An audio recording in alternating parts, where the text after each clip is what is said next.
दोस्तों, एक घर के दरवाजे की कुंडी खटखटाई जाती है और जब कुछ देर बजाने के बाद एक लड़की बाहर निकल कर आती है। दोस्तों, जो सोचा था वो वही पाया जाता है। जब उस घर के अंदर जाकर देखा जाता है तो उसके साथ एक लड़का और था। जो भी इस दृश्य को देखता है, सबके पैरों के तले जमीन खिसक जाती है और सब सोचने और समझने के लिए मजबूर हो जाते हैं कि आखिर ये कैसे हो सकता है। तो दोस्तों, बहुत ही दिलचस्प कहानी है और बहुत ही आपके दिल को झंझोर कर रख देने वाली कहानी है, आपको रुला देने वाली कहानी है। तो दोस्तों, वीडियो को ज़रूर पूरा देखें और कहानी में जो सामने खुलकर आएगा, वो आपको झंझोर कर रख देने वाला है। तो दोस्तों, इसलिए वीडियो को अंत तक ज़रूर देखें। तो दोस्तों, अगर आप मेरे चैनल पर नए हैं, चैनल को सब्सक्राइब करें, वीडियो को लाइक करें, शेयर करें, कमेंट करें और बेल आइकन ज़रूर दबाएँ, जिससे कि मेरे आने वाली हर एक वीडियो आप तक पहुँच सके और आप इसी प्रकार हर दिन, हर रोज़ एक नई वीडियो, एक नई कहानी सुन सकें।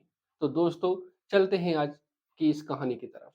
नमस्कार दोस्तों, मैं अनुज आज आपके लिए जो कहानी लेकर आया हूँ, यह है उत्तर प्रदेश का एक ज़िला है बांदा। वहीं का एक गाँव होता है, उसमें एक परिवार होता है जिसमें एक लड़का होता है, वो अपने नंसाल में रहता है जिसका नाम आलोक होता है।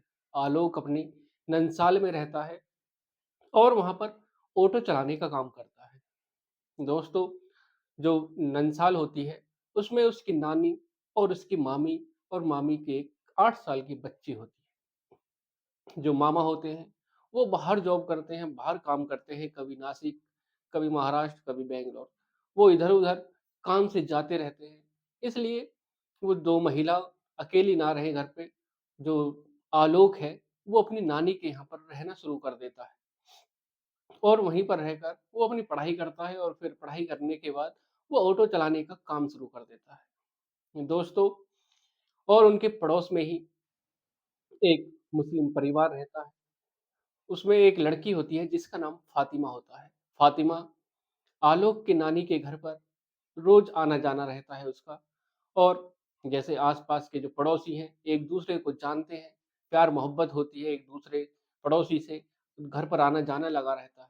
तो एक दिन जब आकाश ऑटो चलाकर जो आलोक है, वो ऑटो चलाकर घर पर आता है, तब फ़ातिमा जब उसको देखती है, तो पहली नज़र में ही उन दोनों को एक-दूसरे से प्यार हो जाता है, मोहब्बत हो जाती है।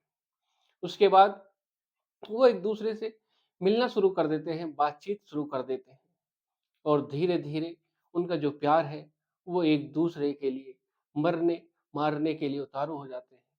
जो वो एक-दूसरे के लिए कुछ भी करने के लिए तैयार हो जाते हैं और धीरे-धीरे उनका जो प्यार है, वो एक-दूसरे के लिए मजबूत होता चला जाता है, जो रिश्ता है। कभी-कभी आलोक भी फ़ातिमा के घर चला जाता और उससे मिलकर उससे बातें करता।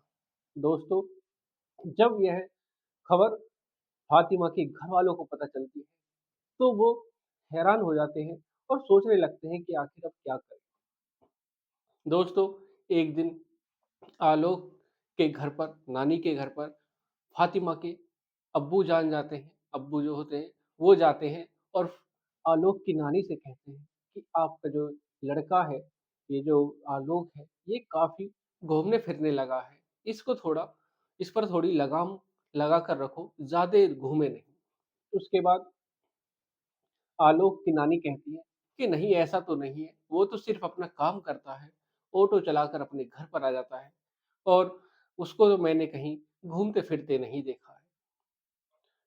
जो फ़ातिमा के पिताजी होते हैं, वो आलोक की नानी को समझाकर चले जाते हैं और कहते हैं कि ऐसा ना हो कि तुम्हें भी पछताना पड़े और हमको भी पछताना पड़े, इसलिए तुम आलोक पर थोड़ी लगाम लगा कर रखो, जिससे कि हमारी भी बदनामी ना हो और तुम्हारी भी बदनामी ना हो। जब फ़ातिमा के पिताजी आलोक की नानी को समझा कर चले जाते हैं, तब आलोक शाम को आता है और उसकी नानी आलोक से कहती हैं कि बेटा तू फ़ातिमा के घर मत जाया कर।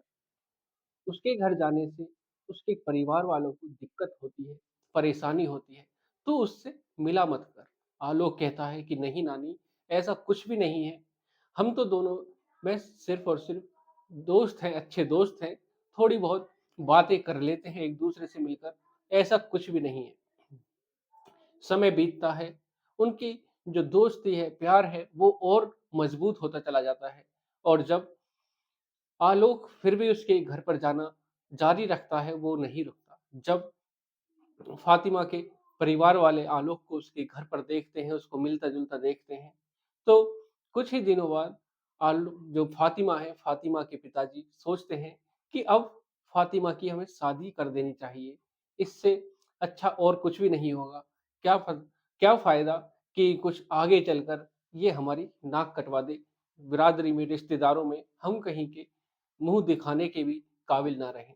उसके बाद जब फ़ातिमा को यह पता चलती है कि उसके जो पिता हैं, वो उसकी शादी कराना चाहते हैं, तब वो सारी बात आलोक से कहती है और आलोक अपनी नानी से कहता है, उनके पैरों में गिर जाता है और पैरों में गिरकर रोने लगता है, गिड़गिड़ाने लगता है। कहता है कि नानी, मेरी जो शादी तुम फ़ातिमा से करा दो, उसके बाद मैं कुछ भी तुमसे नहीं माँगूँगा। मैं सिर्फ़ यही चाहता हूँ कि मेरी जो शादी है, वो फ़ातिमा से हो और हम एक-दूसरे के बिना नहीं रह सकते। जब फ़ातिमा को उसके जो पता चलती है कि उसके जो पिता हैं, वो शादी करना चाहते हैं फ़ातिमा की, तब फ़ातिमा आलोक से मिलकर जब बताती है, तो वो कहती है कि आलोक, अगर मैं तुमसे दूर चली जाऊँ, तो तुम क्या करोगे? तो आलोक कहता है कि नहीं, मैं तुम्हारे बिना नहीं रह सकता और फिर फ़ातिमा कहती है कि अगर तुम मेरे से दूर चले गए, तो मैं जी नहीं पाऊँगी, मैं मर जाऊँगी। मैं तुम्हारे बिना एक पल भी नहीं रह सकती। उसके बाद आलोक अपनी नानी को समझाता है। नानी कहती है कि ठीक है, मैं फ़ातिमा के घर पर जाकर उनसे बात करूँगी। जब आलोक की नानी फ़ातिमा के घर पर जाती हैं, तो फ़ातिमा के जो पिता हैं, वो कहते हैं कि आइए चाची जी बैठिए, उनका आदर-सत्कार करते हैं। घर पर आने के बाद उनको पानी, चाय-वाय पिलाई जाती है और जब वो आलोक की नानी और फ़ातिमा के पिता से कहती हैं कि रहमान, तो अपनी जो लड़की है, उसकी शादी आलोक से करा दे, इसी में सबकी भलाई है, नहीं तो बहुत बुरा हो सकता है। तुम इस बात को समझने की कोशिश करो, इन दोनों बच्चों की शादी करा दो, इसी में सबकी भलाई है। जो फ़ातिमा की अम्मी होती हैं, वो कहती हैं कि शादी तो हम करा दें, पर इसमें जो हमारे रिश्तेदार हैं, जो हमारा कुनबा है, बिरादरी है, वो इसमें बहुत ही अड़चनें डालेंगे और क्या पता वो हमसे हमारे रिश्ते भी तोड़ दें। जब फ़ातिमा के पिता बोलते हैं तो वो कहते हैं कि हाँ, यह बिल्कुल सही कह रही है, इस वजह से हम शादी नहीं कर सकते। बाकी लड़के में कोई कमी नहीं है और लड़का देखा-भाला है, हमें कोई परेशानी भी नहीं है। लेकिन ऐसे कैसे हो सकता है, एक हिंदू लड़के से मैं अपनी लड़की की शादी कैसे करा दूँ? जो आलोक की नानी होती हैं, उनका भी एक्सपीरियंस अपनी उम्र के हिसाब से बहुत ज़्यादा था। वो भी खूब एक्सपीरियंस वाली होती हैं, तो वो 1-2 उदाहरण देती हैं कि ऐसा बहुत हो चुका है, क्यों नहीं हुई ऐसी शादी? काफ़ी ऐसी शादी हो गई हैं। तुम बेवजह ही झिझक रहे हो, ऐसी शादी हो जाती है। वो जब 2-3 उदाहरण देती है, तब फ़ातिमा के पिता कहते हैं कि ठीक है, लेकिन एक शर्त होगी, जिसे तुम्हें माननी पड़ेगी, आलोक को माननी पड़ेगी। तब आलोक की नानी कहती हैं कि बताओ क्या शर्त है ऐसी? वो अगर शर्त मानने लायक हुई तो हम उस शर्तों को मान लेंगे, अगर शर्त मानने लायक नहीं हुई तो फिर हम नहीं मान पाएँगे। तब फ़ातिमा के पिता कहते हैं कि जो आलोक है, उसको मुस्लिम बनना पड़ेगा और मुस्लिम बनते ही हम उसकी शादी अपनी बेटी फ़ातिमा से करा देंगे। जब आलोक की नानी इस बात को सुनती है, तो पहले वो सोचने लगती है कि पता नहीं आलोक इस बात को मानेगा भी या नहीं। आलोक की नानी कहती है कि ठीक है, मैं घर पर जाकर बात करती हूँ आलोक से, अगर वो राज़ी हो जाता है, तो मुझे कोई परेशानी नहीं है। जब आलोक की नानी आलोक से जब शाम को घर पर आता है, तो उससे बात करती हैं और कहती हैं कि जो फ़ातिमा के पिता हैं, वो शादी के लिए तैयार हो गए हैं, लेकिन वो एक शर्त रख रहे हैं, अगर तुम उसे मान सको तो तुम मान सकते हो, तुम दोनों की शादी हो जाएगी। जब आलोक पूछता है कि क्या शर्त है, तब आलोक की नानी कहती है कि जो फ़ातिमा के पिता हैं, वो के चाहते हैं कि तुम शादी से पहले मुस्लिम बन जाओ, उनके धर्म को तुम अपनाओ। आलोक कहता है कि मैं फ़ातिमा के लिए कुछ भी करने को तैयार हूँ, यह तो सिर्फ़ एक धर्म है। मैं इसको बदल लूँगा, मुस्लिम बन जाऊँगा, मुझे कोई भी परेशानी नहीं है। और जब आलोक के घरवाले, आलोक की मम्मी और पापा इस बात को सुनते हैं, तो वो कहते हैं कि अगर आलोक मुस्लिम बनता है, तो उससे हमारा कोई रिश्ता नहीं रहेगा। वो हमको भूल जाए और हमारे लिए वो मरा हुआ ही समझा जाएगा। हमारा और उसका कोई भी रिश्ता नहीं रहेगा। और फिर उसके बाद आलोक कहता है कि नहीं, मैं फ़ातिमा को नहीं छोड़ सकता, मैं उसके बिना नहीं रह सकता। और जब आलोक अपना धर्म चेंज कर लेता है, मुस्लिम बन जाता है, तो मुस्लिम रीति-रिवाज के मुताबिक उनकी शादी हो जाती है और फिर आलोक जो है, वो फ़ातिमा के घर पे ही रहना शुरू कर देता है, क्योंकि फ़ातिमा के कोई भाई और बहन नहीं होता है, वो अकेली होती है, तो कुछ दिन तो वो फ़ातिमा के घर पे ही रहता है और फिर वो अपने किराए पे एक कमरा लेकर वहीं पर रहने लगता है।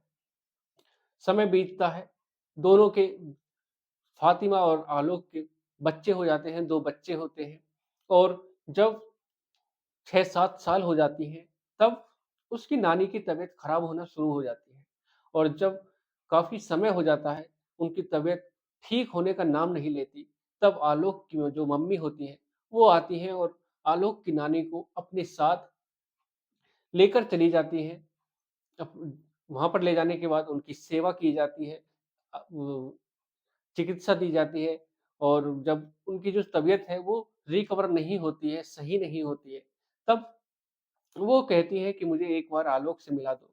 तब जो आलोक की मम्मी होती है, वो कहती है कि नहीं, आलोक इस घर में नहीं आ सकता और फिर कुछ ही दिनों बाद उनका देहांत हो जाता है और जब उनका देहांत होता है, जैसे ही आलोक को इस यह खबर मिलती है, तब आलोक सोचता है कि चलो हम नानी के अंतिम दर्शन तो कर ही लें और उसके बाद जो फ़ातिमा है, वो भी तैयार हो जाती है जाने के लिए और जो फ़ातिमा के पिता हैं, वो भी तैयार हो जाते हैं और जाकर वो टेम्पू से अपना जो ऑटो होता है, उसमें बैठकर आलोक के जो घर है उसके माता-पिता का, वहाँ पर पहुँच जाते हैं और वहाँ पर पहुँचने के बाद जो वहाँ पर भीड़ इकट्ठी हुई थी और सबसे पहले कि जो जब आकाश ऑटो से उतरता है, तो उसके जो पिता हैं आलोक के, वो उसको वहीं रोक देते हैं और कहते हैं कि तुम यहाँ पर नहीं आ सकते, जब तुमसे कह दिया था कि तुम अगर मुस्लिम बनते हो,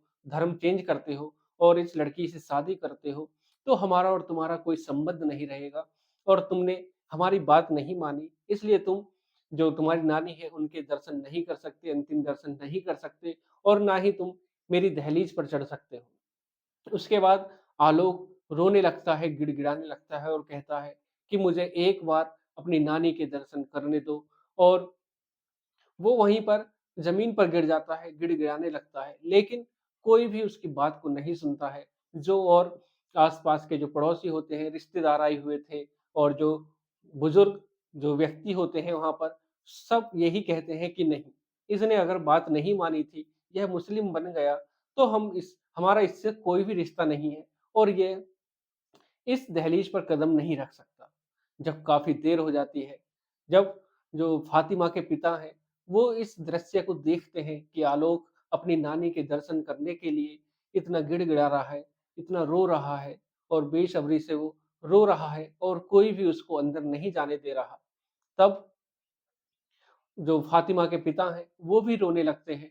फ़ातिमा भी रो रही थी और कह रही थी, मुझे नानी के अंतिम दर्शन करने दो और उसके बाद जो फ़ातिमा के पिता होते हैं, वो फ़ातिमा को बुलाते हैं अपने पास और कहते हैं ऑटो के बराबर में ले जाकर, पीछे ले जाकर फ़ातिमा से कहते हैं कि बेटी, आलोक ने तुम्हारे लिए इतना सब कुछ करा, अपना परिवार छोड़ दिया, अपना धर्म छोड़ दिया, एक और उसकी जो आखिरी जो ये इच्छा है, जो वो अपनी आखिरी बार अपनी नानी के दर्शन करना चाहता है, उसके लिए तुम्हें भी कुछ करना पड़ेगा। तब फ़ातिमा कहती है कि पिताजी बताइए मैं क्या कर सकती हूँ, जो आलोक अपनी नानी के आखिरी दर्शन कर सके। तब फ़ातिमा के पिता रहमान कहते हैं कि तुम्हारे लिए जो आलोक है वो मुस्लिम बना, तुम उसके लिए अपना धर्म चेंज करके हिंदू बन जाओ। तब फातिमा जब यह सब सुनती है तो वो और जोर-जोर से रोने लगती है और अपने पिता के गले लगकर रोने लगती है और कहती है कि जैसा तुम कहते हो मैं ऐसा करूँगी, लेकिन मैं आलोक को इस हालत में नहीं देख सकती। और उसके बाद जो फातिमा के पिता हैं, वो कहते जाकर आलोक के पिता से कहते हैं कि अगर हमारी जो लड़की है, वो अगर अपना धर्म चेंज कर ले, तो क्या तुम अपनी जो नानी है आलोक की, उनके दर्शन कर सकते हैं? तो सब जो बुजुर्ग थे, आलोक के पिता थे, वो कहते हैं कि हाँ, हमें कोई परेशानी नहीं होगी। अगर हमारा बेटा हिंदू बन जाए और आपकी बेटी भी अपने धर्म को चेंज कर ले, हिंदू बन जाए, तो हमें कोई आपत्ति नहीं होगी। उसके बाद जब यह सब राज़ी हो जाते हैं इसके लिए और फिर कहते हैं कि ठीक है, हमारी लड़की जो फ़ातिमा है और जो आलोक है वो धर्म चेंज कर लेंगे, हिंदू बन जाएँगे, लेकिन तुम इनको आखिरी दर्शन इनकी नानी के करने दो। जो आलोक की बहन होती है, वो भी अपनी भाभी से फ़ातिमा से गले से लिपट कर रोने लगती है और जो आलोक की मम्मी है, वो जो दोनों बच्चे हैं आलोक के, उनको गोद में लेकर रोने लगती है कि हमारी जो बहू है, वो आई भी तो पहली बार हमारे घर पर आई है और ऐसे दिन पर आई है। वो सब एक-दूसरे से मिलकर रोने लगते हैं और आलोक अपनी नानी के अंतिम दर्शन कर लेता है और सारी रीति-रिवाज के साथ उनका अंतिम संस्कार किया जाता है।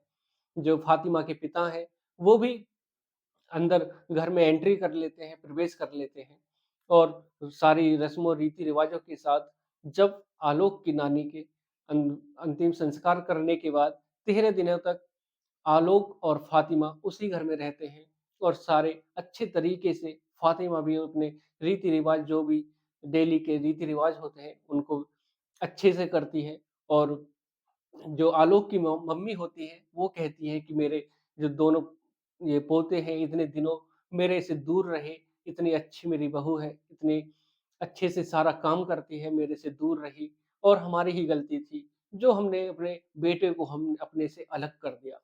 उसके बाद दोस्तों जब 13 दिन बीत जाते हैं, तो सारा काम निमट जाता है और उसके जो जब तेहरवीं होती है, अरष्टी होती है, जब उनको पगड़ी की रस्म होती है, जो भी सारे रीति-रिवाज़ों के मुताबिक जब सारा काम निमट जाता है, खत्म हो जाता है, तब आलोक के पिता कहते हैं कि हमें कोई भी परेशानी नहीं है, कोई भी दिक्कत नहीं है, धर्म चेंज करो या ना करो, हमें हमारा बेटा मिल गया, बहू मिल गई, पोते मिल गए, हमें इससे ज़्यादा और कुछ नहीं चाहिए, हमें हमारा बेटा मिल गया। तो दोस्तों, जो भी इस दृश्य को देख रहा था, सबकी आँखों में आँसू थे, सब रोने को मजबूर हो जाते हैं कि आखिर ऐसा कैसे हो सकता है कि एक जो आलोक है, उसने अपनी शादी के लिए, पत्नी के लिए अपना धर्म चेंज किया और उसके घरवालों ने उसको अपने से दूर कर दिया और फिर जब ऐसा समय आता है